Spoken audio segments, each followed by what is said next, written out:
J'ai été assis sur le quai, les jambes ballantes, les bras tendus sur la pierre, et la tête assez haut perchée dans le ciel marseillais.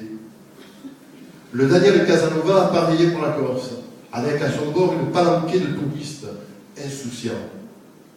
Et tous les jours, on quittait la terre ferme pour des ailleurs en pagaille, mais pas âgés. 6 mois que l'affaire durait. Les bateaux circulaient dans la rade sans qu'aucun ne s'amarre plus dans les formes pour se faire réparer. 6 mois à essayer d'exister. 6 mois sans avenir prévu. Ces putains de patrons s'étaient fait la malle une fois de plus en mettant l'entreprise en faillite par de très habiles jeux d'écriture. Jeux d'écriture, c'était bien le mot. C'était un grand jeu, le grand Monopoly. Et encore, on avait encore changé d'époque et de dimension. Voilà ce que ressassait G, assis sur le quai. Je vais se repasser tout le film. Le mouvement de grève des minots qui refusaient de voir une entreprise polonaise faire leur boulot à leur place pour une poignée de figues avariées. Les lettres de licenciement pour faute grave adressées aux collègues dans la semaine qui avait suivi. La protestation générale et l'indignation de tous les salariés de la boîte. La désertion en catimini de tous les cadres de l'entreprise sur ordre de qui vous savez. La décision de mise en faillite prononcée par le tribunal. Et les félicitations de l'adjoint au maire adressées aux truands pour leur participation à l'éradication du choléra sur le port de Marseille. À part ça, on ne se foutait pas de leur gueule. Non. Et on voulait que G reste calme, qu'il ferme sa grande bouche de travailleur dans la réparation de la rame. G, pourtant, était on ne peut plus tranquille, assis dans le port, qu'une sardine téméraire aurait peut-être bouché s'il n'avait choisi d'en jeter une bonne caisse au pied du directeur général du port. Il pensait au nombre de bateaux qu'il allait ressusciter et qui allaient accoster, qui à Canton, qui à Alger, qui à Istanbul, à Valparaiso. Il pensait aux 1000 fois où il allait risquer sa vie par respect pour celle des marins. Il pensait aux coques esquintées qu'il allait régénérer pour éviter l'invasion des marins salés. Il pensait au bruit de la tôle et du marteau, à celui de la perceuse et de la scie sauteuse. Il pensait au travail. Merde! Le carnet de commande était plein pour 3 ans. Quand les patrons avaient quitté le navire comme des rats qu'ils étaient sur la pointe des pieds. Dans l'air gare de fer qui bordait la forme 10, tous les outils étaient là, ainsi que les matériaux qu'ils abritaient. Si demain, il fallait remettre un ratio en état, c'était possible sur le champ, grâce à eux. La forme 10 était la plus importante de Méditerranée avec celle de Palerme. Les gros ne pouvaient pas aller se faire réparer ailleurs.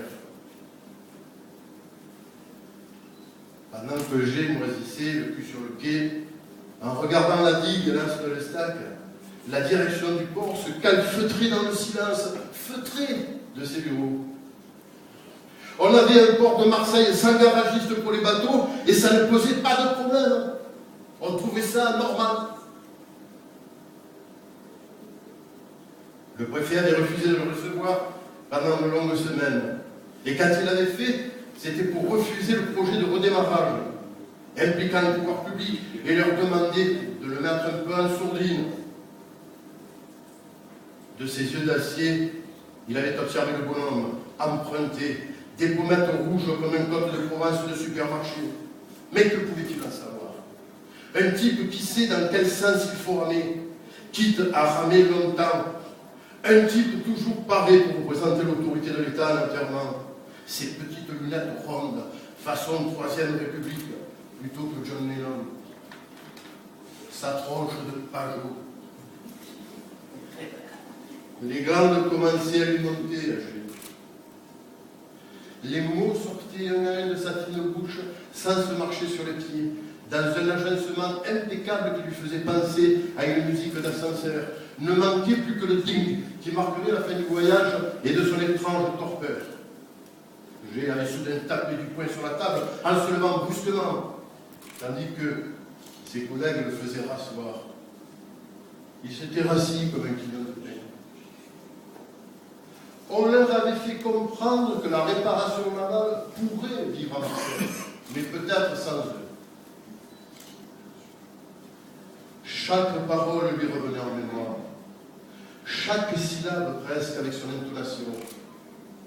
Et il avait envie de claquer le beignet à ceux qui s'étaient permis de leur expliquer le sens de la vie, dont beaucoup avaient préféré le faire par voie de presse. C'était effectivement plus sage pour eux. J'ai été assis sur le bord du quai. Les autres étaient à l'intérieur, en train de faire le planning de l'occupation pour la semaine suivante.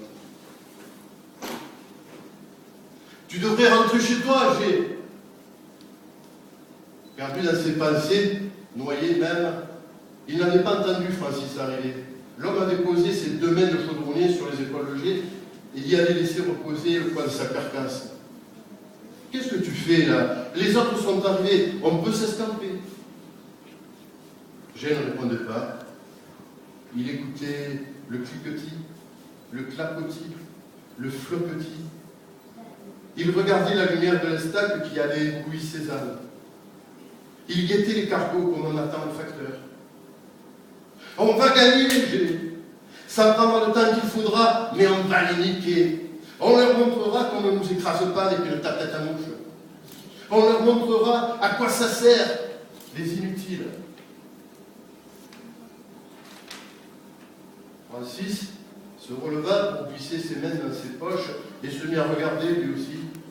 La mer allait et venir dans le port de Marseille, râler et vomir dans le port de Marseille. Je sais ce que tu penses. Tu penses que si tu les avais en face de toi, tu les collerais au mur et tu leur montrerais piégés. Qu'on les enfermerait dans leur bureau jusqu'à ce qu'ils nous rendent le putain de pognon et le putain de travail qu'ils nous ont volé. Qu'on ferait comme les autres, qu'on menacerait de tout faire péter. Moi aussi. Mais c'est nous les plus forts. Le port, il est à nous. C'est pour ça qu'ils n'ont pas osé rester. C'est pour ça qu'ils n'osent pas nous déloger. Il faisait lourd. Le Mistral n'était pas dans la partie, mais personne ne songeait vraiment à s'en plaindre. Le vent venait du large, le vent venait du sud. Il traînait derrière lui une tripotée de nuages gonflés à bloc, comme accrochés sur un fil à linge. Ça va péter, l'insager. Oh putain, il parle. Mais qu'est-ce qui va péter? Ça a pété, G. C'est en train de péter. Qu'est-ce que tu veux qu'on fasse de plus? L'orage, frère, je te dis que ça va péter.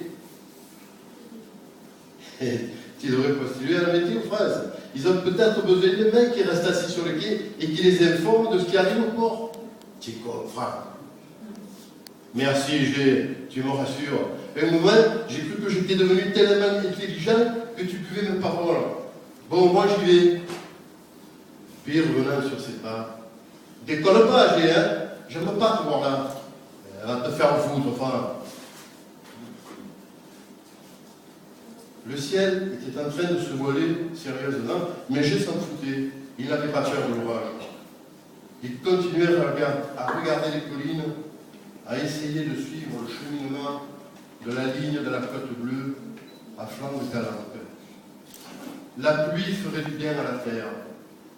G ne pensait pas à tout ce qu'on croyait, ou plutôt, tout cela n'était que le décor de ses pensées qu'il laissait vagabonder au fil de l'eau, juste après l'enfilade de viaduc.